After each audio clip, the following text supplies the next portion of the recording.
Tere, mina olen Rimi toitumisnõustaja Katri Merisalu. Täna oleme siin Pelgulinna riigigümnaasiumis ja tänases tunnis me räägime energiajookidest ja saiakestest, kuidas need mõjutavad meie tervist, ehk siis räägime, mis on suhkur, mis on lisatud suhkur ja mida sa kindlasti nendest teadma peaksid. Oled sa kunagi mõelnud, mida üldse suhkur tähendab? Tegelikult on inimeste vahel suhkru mõiste kokku lepitud käibetermin, mis tähendab seda, et me kutsume suhkruks mitmeid keemilisi ühendeid. Need on üldiselt vees lahustuvad lihtsüsivesikud, nagu näiteks sahharoos, laktoos, glükoos, fruktoos ja maltoos.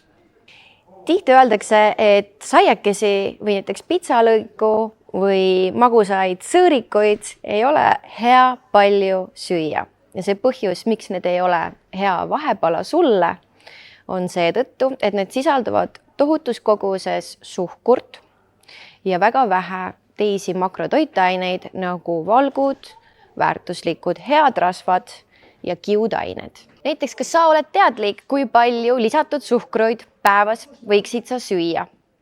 Teie vanuses noored ei tohiks ületada üle 55 grammi lisatud suhkrut päevas. Ma toon näite. Näiteks tavapärastes energiajookides, mis ei ole suhkruvabad, aga ka karastusjookides, näiteks magus jäätee või Coca-Cola,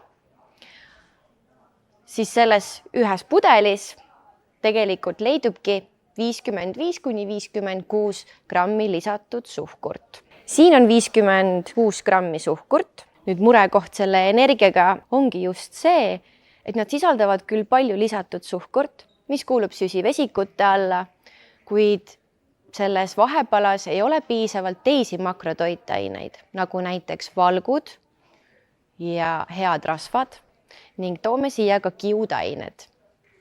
Nüüd, kui neid teisi makrotoitaineid, aga ka kiudaineid sinu vahepalas ei ole, siis see suhkru kogus mõjub sinu organismile väga kiiresti ja su energia läheb kiiresti ülesse, veresuhkur läheb ülesse, sul korraks on hea, sa tunned, nagu sul oleks palju energiat, kuid kuna neid teisi väga vajalikke makrotoitaineid ja kiudaineid ei ole, siis sinu veresuhkur kukub 20 minuti jooksul ka tagasi siia alla.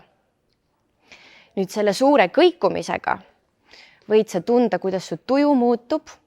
Üks hetk on väga hea, sul on energiat, järgmine hetk, kui veresuhkur kukub, tunned sa ennast väsinuna, su tuju võib muutuda tusaseks, sa võid kergesti ärrituda, vihastuda ja sul ei ole ka motivatsiooni teha neid asju, mis sulle tavaliselt meeldivad.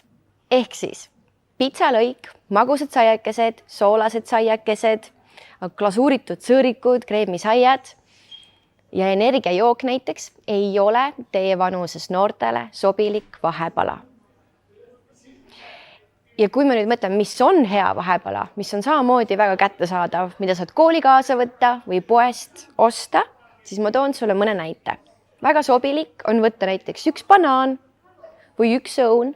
Ja nüüd, kui sa sööksid ainult selle puuvilja, banaani või õuna üksinda, siis ka sellest tegelikult ei oleks piisav, vaid siia juurde on vaja tuua ka midagi, mis sisaldab valku ja häid rasvu. Kui sul on näiteks pähklid ja seemned ei meeldi või sa ei saa neid mingil põhjusel süüa, siis teine võimalus on näiteks kaasa keeta endale 2-3 keedumuna, mida saad süüa või siis midagi hoopis tofulaadset või midagi, mis on kaun viljade rikas. Põhjus, miks lisatud suhkruid vältida ja mitte väga suhkrurikkaid toite süüa, just siis lisatud suhkrurikkaid toite, on see, et tegelikult meie keha, meie organism ei vaja seda lisatud suhkrut mitte ühekski protsessiks ega ühekski organi funktsiooniks.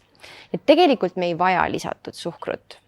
Mida me küll vajame, on süsivesikud, valgud ja rasvad, mis on makrotoitained.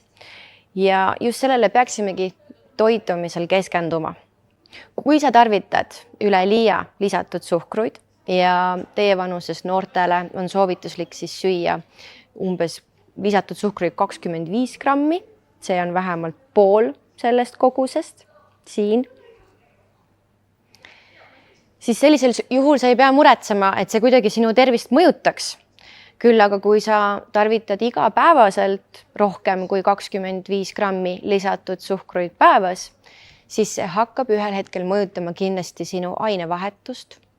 Sa võid võtta kaalust juurde näiteks ja sul võib koguneda selline rasvavöö ka siia kõhu ümber. Samuti on mitmeid uuringuid, mis väidavad ja toovad välja selle, et kui me sööme lisatud suhkruid noorena, aga ka täiskasvanuna, siis suureneb meil risk põdeda või siis olla kimpus selliste muredega nagu depressioon ja ärevus. Ehk siis see mõjutab meie kognitiivseid võimeid, meie vaimset tervist. Meil elab siin kõhus selline komplekt baktereid, viiruseid, seeni, mida me kutsume soolestiku mikrobiomiks. Ja kui me sööme palju lisatud suhkruid ja seda regulaarselt, siis suhkrukogus toidab väga hästi meil siin soolestikus just neid baktereid, mida me kutsume patogeenseteks bakteriteks, mis tekitavad kehas põletikku ja samuti toidavad need suhkrud seeni ja viiruseid, mida me ei taha, et need oleks väga toidetud ja neid väga palju tekiks, sest siin peab olema selline hea tasakaal kõikide bakterite ja tegelaste vahel. Lisatud suhkrut leidub peale energiajookide ja saiakeste nii soolaste kui magusate ka veel paljudes teistes toitudes, nagu näiteks kommides, küpsistes, kummikommides, isegi lihatoodetes, töödeldud lihatoodetes nagu pasteedid, lihakonservid, isegi töödeldud kalatoodetes, kastmete sees ja ka magusates jogurtites on lisatud suhkruid juurde pandud.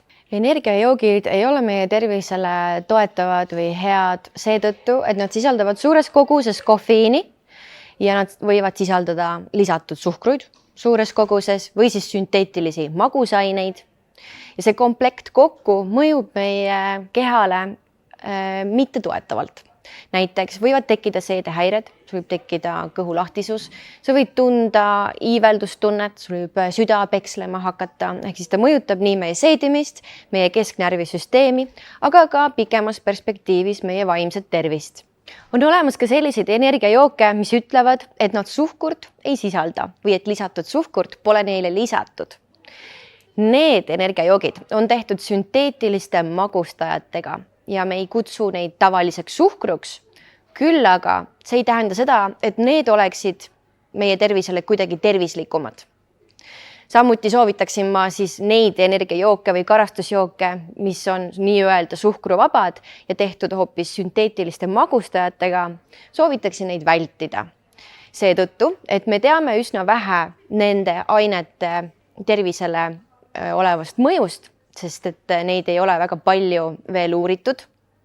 Ja kindlasti, mida me saame öelda, mida teadlased on tänaseks avastanud, on see, et kui sul juba on probleeme kõrgema kehakaaluga või sa ei söö regulaarselt põhitoidukordasid, siis need sünteetilised magusainetega energiajoogid ja karastusjoogid teevad sinu tervisele väga suurt kahju. Kõige parem jook, millega janu kustutada, on puhas vesi.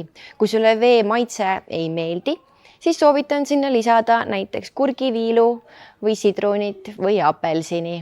Energiajoogid ja karastusjoogid, aga ka puuviljamahl ei ole kõige parem selleks, et janu kustutada. Kui sa jood päeva jooksul ainult neid ja puhast vett ei tarvita, siis sul tekib veepuudus ja see mõjutab sinu organismi nii peast kuni jalgadeni, mis tähendab seda, et sul on raske keskenduda, sinu ainevahetus võib kannatada ja samuti ei ole karastusjook ja energiajook nii-öelda spordijook, et kehalise tunnis või spordivõistlusel kiiremini joosta. Selleks on kõige parem ikkagi puhas vesi.